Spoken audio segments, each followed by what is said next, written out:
அநேகருக்கு கிறிஸ்மஸில் எந்த அர்த்தமும் இல்லை, எந்த ஆசீர்வாதமும் இல்லை. சத்தியத்தை சரியாக அறிகிறவர்களுக்கு கிறிஸ்மஸ் என்பது மிகப்பெரிய நன்மையை கொண்டு வருகிறது. எனவே இந்த செய்திக்கு தலைப்பு என்ன? அர்த்தமுள்ள கிறிஸ்மஸ் 8. இதுவரைக்கும் 7 செய்திகளை அர்த்தமுள்ள கிறிஸ்மஸ் என்று சொல்லி நாம் பதிவிட்டு வெளியிட்டிருக்கிறோம். அவைகளை கேளுங்கள். அருமையானவர்களே, இன்றைக்கு 48வது அவருடைய ஆழங்கள் 1000. அதில் அந்த தலைப்பு என்னவென்றால் அர்த்தமுள்ள கிறிஸ்மஸ். என்ன அர்த்தம் இருக்குது தெரியுமா? அது என்ன ஆசீர்வாதம் இருக்கிறது தெரியுமா?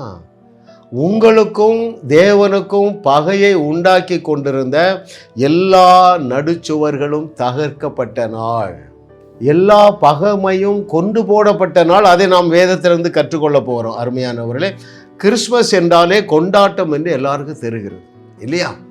ஆனால் எனக்கு தெரிந்து அநேகர் நீங்கள் திண்டாட்டத்தோடு கொண்டாடுகிறீர்கள். அப்படி என்றால் என்ன பொருள்? நீங்கள் சந்தோஷமாக கிறிஸ்மஸை கொண்டாட முடியவில்லை. ஏன் தெரியுமா? உங்கள் துக்கம் இன்னும் சந்தோஷமாக மாறவில்லை. நீங்கள் கர்த்தர் நல்லவர் என்று ருசி பார்க்கவில்லை. உங்களுடைய தரித்திரம் நீங்கலை. ஸ்கூலுக்கு எப்படி ஃபீஸ் கட்டுவது? வாடகை எப்படி கட்டுவது? பிள்ளைக்கு ட்ரெஸ்ஸு எப்படி எடுக்கிறது? இன்றைக்கு கிறிஸ்மஸ் அநேகருக்கு கொண்டாட்டமாக இல்லை. அதற்கான காரியத்தை நாம் கற்றுக்கொள்ள போகிறோம். இன்றைக்கு உங்கள் கண்களில் இருக்கிற செதில்கள் எல்லாம் கீழே விழப்போகிறது. முதலாவது பாருங்கள் அருமையானவர்களே, நமக்கும் நம் தகப்பனுக்கும் இடையிலே இருந்த தடைகளை தகர்ப்பதற்காக, தடைகளை நொறுக்குவதற்காக, தடைகளை ஒன்றுமில்லாமல் போக பண்ணும்படியாக தேவகுமாரனாகிய இயேசு கிறிஸ்து சிலுவையிலே வெளிப்பட்ட நாள் அந்த கிறிஸ்மஸ் நன்னாள். அல்லேலூயா, ஆமென். பாருங்கள், ஆண்டவராகிய இயேசு கிறிஸ்து என்னவாக இந்த பூமிக்கு வந்தார்? சமாதான காரணராக வந்தார். மாவு, அரிசி மாவு இல்லாமல் இட்லி சுட முடியாது. அதே போல இயேசு கிறிஸ்து இல்லாமல் பிதாவோடு நமக்கு சமாதானம் அடைய முடியாது. அவர் என்ன செய்தார்? உங்களுக்கும் உங்கள் தகப்பனாகிய தேவனுக்கும் இடையிலே நடுச்சுவராக இருந்த அந்த தடை சுவரை தகர்த்தார் என்று எழுதியிருக்கிறது.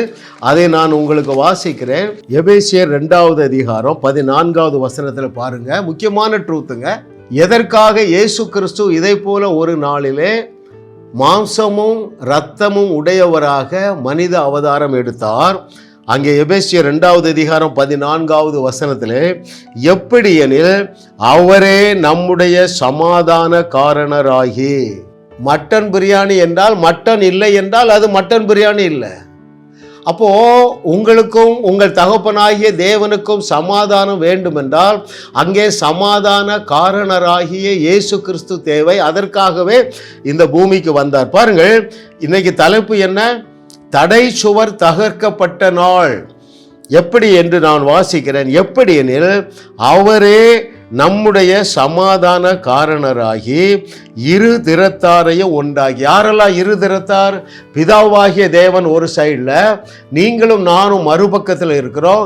இரண்டுக்கும் இடையிலே ஒரு தடை சுவர் இருக்கிறது. அதை வாசிக்கிறேன். 14 மற்றும் 15 வாசிக்கிறேன். எப்படி எனில் அவரே நம்முடைய சமாதான காரணராகி இரு திறத்தாரையும் ஒன்றாக்கி பகையாக நின்ற பிரிவினையாகிய நடுச்சுவரை தகர்த்து சட்ட திட்டங்களாகிய நியாய பிரமாணத்தை தம்முடைய மாம்சத்தினாலே ஒழித்து. எதற்காக தேவகுமாரன் வெளிப்பட்டார்? உங்களுக்கும் உங்கள் தகப்பனாகிய தேவனுக்கும் இடையிலே பகையை உண்டாக்கி கொண்டிருந்த நடுச்சுவராகிய நியாய பிரமாணம் கட்டளைகளை தகர்த்து உடைத்து கொல்லுவதற்காக இயேசு கிறிஸ்து வெளிப்பட்டாருங்க. அதை மிக துல்லியமாக செய்துவிட்டார். ஹல்லேலூயா, ஹல்லேலூயா. கர்த்தரை தெய்வமாக கொண்ட நாம் பாக்கியவான்கள். அருமையானவர்களே, இப்பொழுது உங்களுக்கும் உங்கள் தகப்பனாகிய தேவனுக்கு இடையில எதுவுமே இல்லை. அந்த உறவுக்கு தடையாயிருந்த எல்லாவற்றையும் அவர் தகர்த்து ஒழித்து விட்டார். 16வது வசனம் உங்களுக்கு வாசிக்கிறேன் பாருங்க.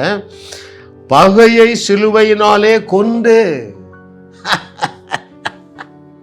கொண்டுட்டார். இந்த 3 வசனங்களையும் நான் என்றைக்கு புரிந்து கொண்டேனோ அன்றைக்கு என்னுடைய விசுவாசம் பெருகிவிட்டது.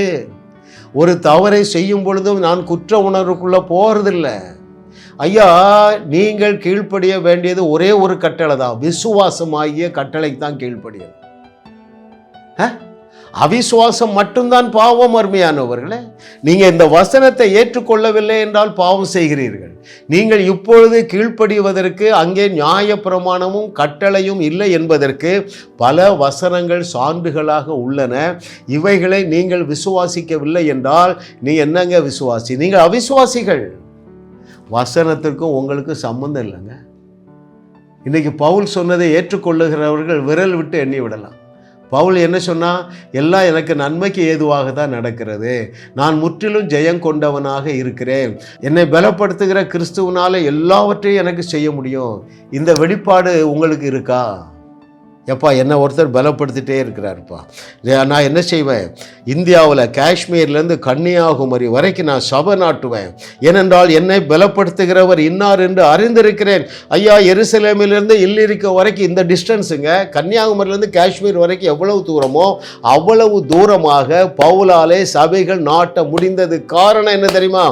என்னை பலப்படுத்துகிற கிறிஸ்து ஒருத்தர் இருக்கிறார்ப்பா, அவரால் நான் எல்லாவற்றையும் செய்வேன், நான் முற்றிலும் ஜெயம் கொண்டவனாக இருக்கிறேன் என்றாங்க. இதை நீங்கள் அறிந்து கொள்ளுவீர்கள் என்றால், இன்னொரு விதத்தில் சொல்லுகிறேன், இதை யாரால அறிந்து கொள்ள முடியும் தெரியுமா? எபேசியர் 2வது அதிகாரம் 14, 15, 16 உங்களுக்கு மாம்சமாக மாறினால்தான் முடியும். இதை நீங்கள் அந்நிய காரியமாக எண்ணுகிறீர்கள், எனவே நீங்கள் குற்ற உணர்வில் கிடக்கிறீங்க. நான் இதை செய்துட்டேன், இதை செய்யலை, மாட்டிக்கிட்டீங்க. உங்கள் விசுவாசமாகிய கப்பல் நாசமாக போயிற்று. ஏன்? சுயநீதியையே நீங்கள் யோசிக்கிறீங்க. ஐயோ, இன்னைக்கு காலையில் நான் சரியாக ஜெபம் பண்ணாமல் வெளியே வந்துட்டேன்னா முடிஞ்சு போச்சு, கப்பல் நாசமாக போச்சு. ஹல்லேலூயா. ஓ, நான் மறுபாலரை இச்சையோடு பார்த்துட்டேனே, தேவன் என் மேலே எப்படி அன்பு வைப்பார்? உங்கள் விசுவாசமாகிய கப்பல் காணாமலே போயிட்டுங்க. ஐயா, நீங்கள் தேவனை விசுவாசித்தால், எப்பொழுது விசுவாசிப்பீர்கள்? இந்த வார்த்தையெல்லாம் உங்களுக்கு மெய் என்று நீங்கள் ஏற்றுக்கொள்ளுவீர்கள் என்றால் கர்த்தரை விசுவாசிப்பீர்கள். அப்பொழுது அவர் மேலே உசிர வைப்பீங்க, அவர் மேலே அன்பு வைப்பீங்க. அந்த அன்பு அநேக பாவங்களிலிருந்து உன்னை விடுதலையாக்கும். மகனே, மகளே, அந்த அன்பிற்குள்ளாக நான் உங்களை அழைக்கிறேன். அந்த தீராத, குறையாத, செழிப்பான உறவுக்குள்ளாக வரும்படியாக தேவன் உங்களோடு பேசி கொண்டிருக்கிறார். அருமையானவர்களே, ஆமென், ஹல்லேலூயா. ஐயா, எதுவெல்லாம் உங்களுக்கும் தேவனுக்கும் பகையை உண்டாக்கிட்டுன்னு சொல்லட்டுமா? பயம், பாவம், குற்ற உணர்வு, நிந்தை, வெட்கம், ஷேம். ஏன் தெரியுமா? இந்த வெளிச்சம் உங்களுக்கு இல்லை. எந்த வெளிச்சம் இல்லை? எனக்கும் தேவனுக்கும் இடையிலே பகையை உண்டாக்கி கொண்டிருந்த தடைச்சுவராகிய நியாயப்பிரமாணம் கட்டளைகள் இப்பொழுது கிடையாது என்கிற வெளிச்சம் இல்லை. ஹல்லேலூயா. ஓ, வாட் a loving daddy. அந்த நடுச்சுவரை அவர் எடுத்துட்டார் பாருங்க. இப்போ என்ன ஆயிட்டோம்? நாமும் தேவனும் ஒன்றாக இருக்கிறோம். எப்படி திரியேக தேவன், பிதாவாகிய தேவனும் குமாரனாகிய தேவனும் பரிசுத்த ஆவியாகிய தேவனும் ஒன்றாய் இருக்கிறார்களோ, இந்த திரியேக குடும்பத்திலே நீங்களும் இணைந்து விட்டீர்கள். ஹல்லேலூயா. ஆமாம், வசனத்துக்கு வெளியே நான் போகிறதே இல்லையே, அந்த வசனத்தை உங்களுக்கு வாசிக்க போகிறேன்.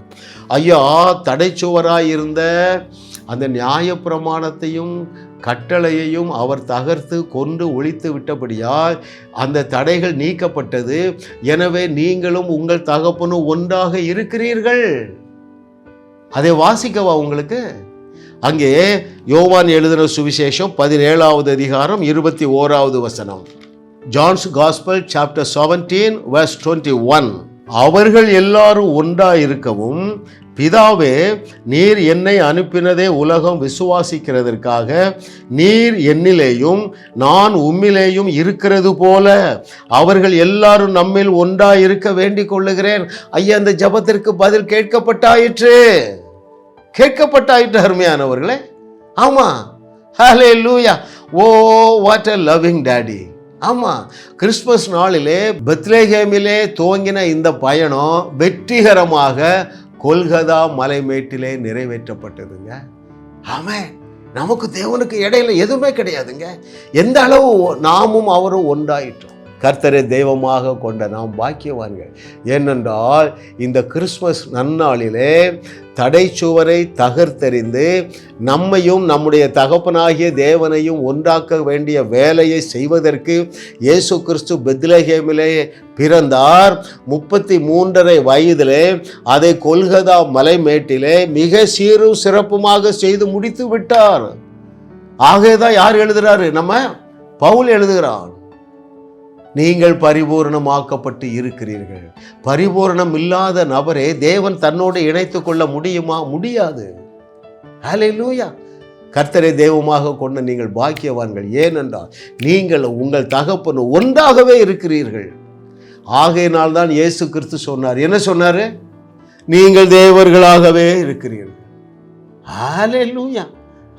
ஐயா, கர்த்தரை தெய்வமாக கொண்ட நாம் பாக்கியவான்கள். ஏனென்றால் விசுவாசிகளாகிய நமக்கு இருக்கிற பாக்கியம் அவ்வளவு மேன்மையானது. ஹல்லேலூயா. என்ன இருந்தாலும் சரிங்க, அப்பாவுடைய விருப்பம் என்ன தெரியுமா? அருமையானவர்களே, அவர் அன்பாக இல்லை, அன்பாகவே இருக்கிறார். அப்படி என்றால் என்ன பொருள்? அவர் கன்னத்தை கடிச்சாலும் அன்புதான், கையை கடிச்சாலும் அன்புதான், காலை கடிச்சாலும் அன்புதான். உச்சந்தலையிலிருந்து உள்ளங்கால் வரைக்கும் அவர் அன்பாகவே இருக்கிறார். அந்த அன்புக்கு தடையா இருந்த அத்தனையையும் தகர்த்து கொண்டு ஒழித்து போடத்தானே சிலுவையிலே அவர் தன்னுடைய ஜீவனையே கொடுத்தார். அருமையானவர்களே, இதை குறித்து சிந்தியுங்க. ஆமாம், தொடர்ந்து நாம் இதை குறித்து தியானிக்க போகிறோம். சாதாரண வாழ்க்கையே வாழ முடியாதுங்க. ஒரு அசாதாரணமான வாழ்க்கை, அது ஆப்ஷன் அல்ல, இட்ஸ் மேண்டேட்டரி. ஐயா, ஒரு அசாதாரணமான வாழ்க்கை நீங்கள் வாழ வேண்டும் என்பது உங்களுடைய விருப்பம் அல்ல, உங்களுடைய சித்தமும் அல்ல. உங்களுக்காக தன்னுடைய உயிரையே கொடுத்த இயேசு கிறிஸ்து மூலமாக உங்களுடைய தகப்பனாகிய தேவன் ஏற்படுத்தி வைத்திருக்க mandatory. You should live an super natural life. ஒரு இயற்கைக்கு அப்பாற்பட்ட வாழ்க்கை. எதை போல? இயேசு கிறிஸ்துவை போல. யாரை போல? பவுல் அப்போஸ்தலரை போல. யாரை போல? எலிசாவை போல சூப்பர் நேச்சுரல் வாழ்க்கை வாழும்படியாக தேவன் உங்களை என்னோடு இணைத்து இருக்கிறார். அருமையானவர்களே, வாரந்தோறும் சென்னை முகப்பேரில் நடைபெறும் கிங்ஸ் அண்ட் குயின்ஸ் அசெம்பிளி ஞாயிறு ஆராதனைக்கு அன்புடன் அழைக்கிறோம். சத்தியத்தை சரியாக அறிந்து வெற்றி வாழ்க்கை வாழுவீர்கள்.